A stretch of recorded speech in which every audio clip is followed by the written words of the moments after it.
नमस्कार दोस्तों, आज हम कक्षा 10वीं की गणित का अध्याय 12 पढ़ने वाले हैं, जिसका नाम है वृत्तों से संबंधित क्षेत्रफल। तो दोस्तों, आज के इस वीडियो में हम इस अध्याय के कुछ प्रैक्टिस क्वेश्चंस को हल करने वाले हैं।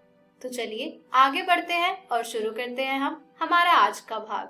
तो हमारा पहला प्रश्न है, किसी कार के प्रत्येक पहिए का व्यास 80 सेंटीमीटर है। यदि यह कार 66 किलोमीटर प्रति घंटे की चाल से चल रही है, 10 मिनट में प्रत्येक पहिया कितने चक्कर लगाती है।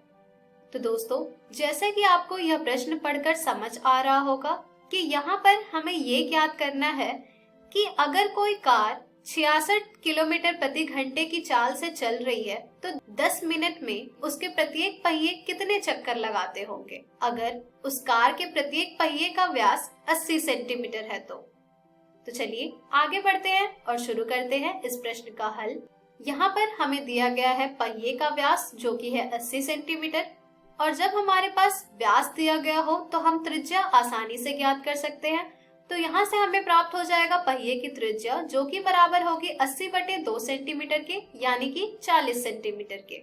अब जब हमारे पास पहिए की त्रिज्या आ गई है तो अब हम ज्ञात करेंगे पहिए की परिधि जो कि बराबर होगी 2 गुने पाई आर के। जब हम यहाँ पर इन सभी के मान को प्रतिस्थापित करेंगे तो हमें प्राप्त हो जाएगा 2 गुने 40 पाई अर्थात 80 पाई सेंटीमीटर। चलिए अब हम कार की चाल को किसी दूसरी इकाई में बदलते हैं। तो यहाँ पर हमें प्रश्न में दिया गया है कि कार की जो चाल है वो है 66 किलोमीटर प्रति घंटे, जिसे जब हम सेंटीमीटर प्रति मिनट में बदलेंगे तो हमें प्राप्त हो जाएगा 66 गुने 10,000/60 अर्थात 110000 सेंटीमीटर प्रति मिनट। तो ये आई हमारे कार की चाल सेंटीमीटर प्रति मिनट इकाई में। अब हम ज्ञात करेंगे 10 मिनट कार द्वारा तय की गई दूरी जो कि बराबर होगी 110000 सेंटीमीटर प्रति मिनट गुने 10 मिनट के, जिसे जब हम हल करेंगे तो हमें प्राप्त हो जाएगा 110000 सेंटीमीटर। तो दोस्तों, ये आई है कार द्वारा तय की गई दूरी 10 मिनट में। अब हमारे पास जब कार द्वारा तय की गई दूरी आ गई है 10 मिनट की, तो चलिए अब हम ज्ञात करते हैं कि वो कार के पहिए कितने चक्कर लगाएंगे उन 10 मिनट में। अगर हम मान ले रहे हैं कि 10 मिनट में कार के प्रत्येक पहिए n चक्कर लगाते हैं, तो हम जैसा कि हमारे प्रश्न में दिया गया है उससे ये कह सकते हैं कि n गुने एक चक्कर में तय की गई दूरी अर्थात परिधि बराबर होगी 10 मिनट में कार द्वारा तय की गई दूरी के।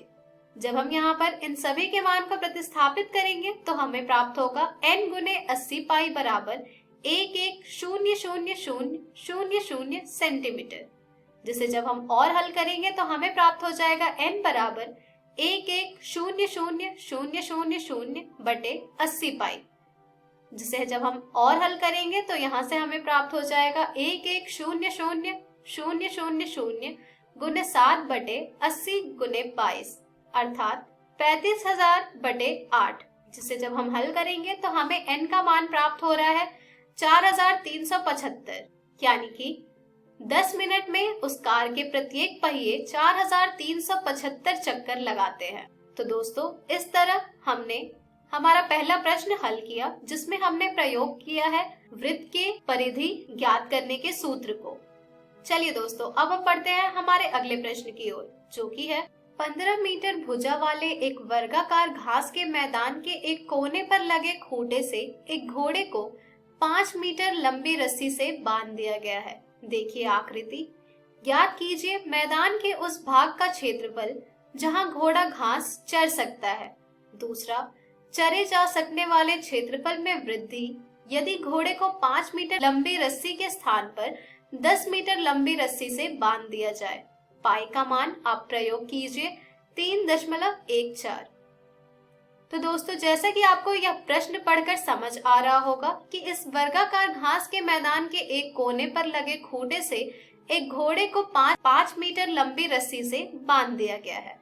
यहाँ पर हमें ज्ञात करना है मैदान का वह भाग अर्थात वो क्षेत्रफल जहाँ घोड़ा घास चर सकता है। तो ये हम बड़े ही आसानी से बता सकते हैं क्योंकि उस घोड़े को वर्गाकार घास के मैदान के एक कोने पर लगे खूंटे से बांध दिया गया है। तो वो घोड़ा जितना घास चर सकता होगा वो होगा हमारा त्रिज्य खंड, जिसकी त्रिज्या होगी 5 मीटर। इतने ही भाग में वो घोड़ा घास चर पाएगा। अब हमारा जो इस प्रश्न का दूसरा भाग है वो कह रहा है कि अगर घोड़े को 5 मीटर लंबी रस्सी के स्थान पर 10 मीटर लंबी रस्सी से बांध दिया जाए तो उसके क्षेत्रफल में जो वृद्धि होगी वो बतानी है। तो ये भी हम बड़े ही आसानी से ज्ञात कर सकते हैं त्रिज्यखंड का क्षेत्रफल का सूत्र का प्रयोग करके, क्योंकि 10 मीटर लंबी रस्सी से जब हम बांधेंगे तो वो घोड़ा इतने क्षेत्रफल का घास चर पाएगा। इसके बाद हमने जो पहली क्षेत्रफल ज्ञात करी है उस क्षेत्रफल को जब हम इस क्षेत्रफल से घटाएंगे तो हमें प्राप्त हो जाएगा चरे जा सकने वाले क्षेत्रफल में वृद्धि। तो चलिए दोस्तों, इसी प्रकार से हम आगे बढ़ते हैं और शुरू करते हैं इस प्रश्न का हल। तो सबसे पहले हम हल में ज्ञात करेंगे पहले भाग का हल। वह भाग जहां घोड़ा चढ़ सकता है एक त्रिज्यखंड है जिसका कोण 90 डिग्री है।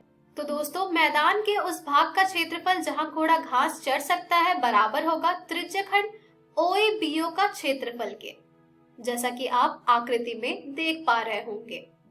अब त्रिज्यखंड का क्षेत्रफल ज्ञात करने का जो सूत्र है उसमें जब हम इन सभी के मान को प्रतिस्थापित करेंगे तो हमें प्राप्त हो जाएगा 90 डिग्री बटे 360 डिग्री गुने पाई आर वर्ग, अर्थात 90 डिग्री बटे 360 डिग्री गुने 3.14 गुने 5 गुने 5 सेंटीमीटर वर्ग, जिसे जब हम और हल करेंगे तो हमें प्राप्त हो जाएगा 19.625 सेंटीमीटर वर्ग। तो दोस्तों, यहाँ से हमें प्राप्त हुआ है मैदान के उस भाग का क्षेत्रफल जहाँ घोड़ा घास चर सकता है, जो कि प्राप्त हुआ है हमें 19.625 सेंटीमीटर वर्ग। चलिए दोस्तों, अब हम बढ़ते हैं हमारे प्रश्न के दूसरे भाग की ओर, जिसमें हमें ज्ञात करना है क्षेत्रफल में वृद्धि। लेकिन उससे पहले हम ज्ञात करेंगे जब हम घोड़े को 5 मीटर लंबी रस्सी के स्थान पर 10 मीटर लंबी रस्सी से बांध दें तो मैदान का वह क्षेत्रफल जितना घोड़ा घास चढ़ सकता है उसको ज्ञात करने के लिए भी हम त्रिज्यखंड के सूत्र का प्रयोग करेंगे। लेकिन यहाँ पर हमारी जो त्रिज्या होगी उसका मान बदल जाएगा, वो हो जाएगा 10। तो चलिए दोस्तों, सूत्र में इन सभी के मान को प्रतिस्थापित करते हैं और ज्ञात करते हैं क्षेत्रफल। जब हम सूत्र में इन सभी के मान को प्रतिस्थापित करेंगे तो हमें प्राप्त हो जाएगा 90 डिग्री बटे 360 डिग्री गुने 3.14 गुने 10 गुने 10 सेंटीमीटर वर्ग, जिसे हम प्रायः हल करेंगे तो हमें प्राप्त हो जाएगा क्षेत्रफल बराबर 78.50 सेंटीमीटर वर्ग। तो ये दोस्तों हमारा क्षेत्रफल आया है जब हम घोड़े को 5 मीटर लंबी रस्सी के स्थान पर 10 मीटर लंबी रस्सी से बांध देंगे तब। अब हमें ज्ञात करना था क्षेत्रफल में वृद्धि। तो दोस्तों, क्षेत्रफल में वृद्धि हम कैसे ज्ञात करेंगे? क्षेत्रफल में वृद्धि हम ज्ञात करेंगे हमारे उस क्षेत्रफल का मान जिसमें हमने घोड़े को 10 मीटर लंबी रस्सी से बांधा है घटा उस क्षेत्रफल का मान जिसमें हमने घोड़े को 5 मीटर लंबी रस्सी से बांधा है, जिनके मान को जब हम प्रतिस्थापित करके हल करेंगे तो हमें प्राप्त हो जाएगा 78.50 सेंटीमीटर वर्ग घटा 19.625 सेंटीमीटर वर्ग, जिसे जब हम और हल करेंगे तो हमें प्राप्त हो जाएगा 58.875 सेंटीमीटर वर्ग। तो ये आई है हमारी क्षेत्रफल में वृद्धि चरे जा सकने वाले क्षेत्रफल में। चलिए दोस्तों, अब हम बढ़ते हैं हमारे अगले प्रश्न की ओर, जो कि है आकृति में छायांकित भाग का क्षेत्रफल ज्ञात कीजिए जहां भुजा 12 सेंटीमीटर वाले एक समबाहु त्रिभुज AOB के शीर्ष O को केंद्र मानकर 6 सेंटीमीटर त्रिज्या वाला एक वृत्तीय चाप खींचा गया है। तो दोस्तों, यहाँ पर हमें ये छायांकित भाग का क्षेत्रफल ज्ञात करना है। आइए पहले इस आकृति को अच्छे से समझते हैं और फिर शुरू करते हैं इसका क्षेत्रफल ज्ञात करना।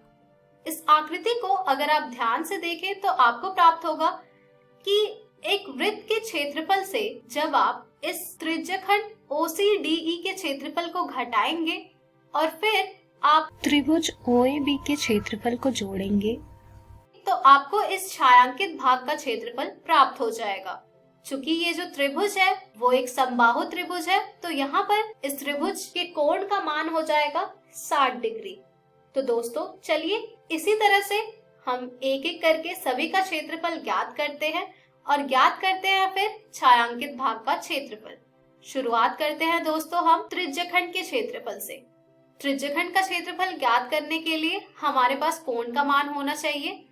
तो जैसा कि हमें इस प्रश्न में कहा गया है कि भुजा 12 सेंटीमीटर वाले एक समबाहु त्रिभुज AOB के शीर्ष O को केंद्र मानकर 6 सेंटीमीटर त्रिज्या वाला एक वृत्तीय चाप खींचा गया है। तो दोस्तों यहाँ से हमें प्राप्त हो जाएगा कोण का मान जो कि है 60 डिग्री। अब हम ज्ञात करेंगे त्रिज्यखंड OCDE का क्षेत्रफल जो कि बराबर होगा 60 डिग्री बटे 360 डिग्री गुणे पाई r वर्ग के। यहाँ पर जब हम r के मान को और पाई के मान को प्रतिस्थापित करेंगे तो हमें प्राप्त होगा 60 डिग्री बटे 360 डिग्री गुणे 22 बटे 7 गुणे 6 सेंटीमीटर वर्ग, जिसे जब हम हल करेंगे तो हमें प्राप्त हो जाएगा 132 बटे 7 सेंटीमीटर वर्ग। तो दोस्तों इस तरह हम त्रिज्यखंड OCDE का क्षेत्रफल ज्ञात करते हैं। अब हम ज्ञात करेंगे समबाहु त्रिभुज OAB का क्षेत्रफल। समबाहु त्रिभुज OAB का क्षेत्रफल हम ज्ञात कर सकते हैं सूत्र द्वारा जो कि होती है वर्गमूल 3/4 गुणे भुजा वर्ग के। भुजा है हमारी 12 सेंटीमीटर, जिसका मान जब हम यहाँ पर प्रतिस्थापित करेंगे तो हमें प्राप्त हो जाएगा वर्गमूल 3/4 गुणे 12 का वर्ग, जिसे जब हम हल करेंगे तो हमें प्राप्त हो जाएगा वर्गमूल 3/4 गुणे 12 अर्थात 36 गुणे वर्गमूल 3 सेंटीमीटर वर्ग। तो इस प्रकार से हमने समबाहु त्रिभुज OAB का क्षेत्रफल ज्ञात किया है। चलिए दोस्तों अब हम ज्ञात करते हैं वृत्त का क्षेत्रफल। तो हमारे वृत्त का क्षेत्रफल आ जाएगा पाई गुणे r वर्ग के, जहाँ पर जब हम इन सभी के मान को प्रतिस्थापित करेंगे तो हमें वृत्त का क्षेत्रफल प्राप्त होगा 22/7 गुणे 6 सेंटीमीटर वर्ग, जिसे हम और हल करेंगे तो हमें प्राप्त होगा 792/7 सेंटीमीटर वर्ग। तो दोस्तों अब हमारे पास त्रिज्यखंड OCDE का मान भी है, समबाहु त्रिभुज OAB का मान भी है और वृत्त का क्षेत्रफल भी है। तो चलिए अब हम ज्ञात करते हैं छायांकित भाग का क्षेत्रफल जो कि बराबर होगा वृत्त का क्षेत्रफल घटा त्रिज्यखंड OCDE का क्षेत्रफल योग समबाहु त्रिभुज OAB का क्षेत्रफल के। जब हम यहाँ पर इन सभी के मान को प्रतिस्थापित करेंगे तो हमें प्राप्त हो जाएगा 792/7 सेंटीमीटर वर्ग घटा 132/7 सेंटीमीटर वर्ग योग 36 गुणे वर्गमूल 3 सेंटीमीटर वर्ग, जिसे जब हम और हल करेंगे तो हमें प्राप्त हो जाएगा 660/7 योग 36 गुणे वर्गमूल 3 सेंटीमीटर वर्ग। तो दोस्तों इस प्रकार से हमने छायांकित भाग का क्षेत्रफल ज्ञात किया। तो ये थे कुछ प्रैक्टिस क्वेश्चंस अध्याय वृत्तों से संबंधित क्षेत्रफल के। इस प्रकार के और भी प्रश्न आपको आपकी NCERT पुस्तक में मिल जाएंगे जिन्हें आप जरूर हल करें। तो दोस्तों आज के इस वीडियो में हमने सीखा प्रैक्टिस क्वेश्चंस। धन्यवाद।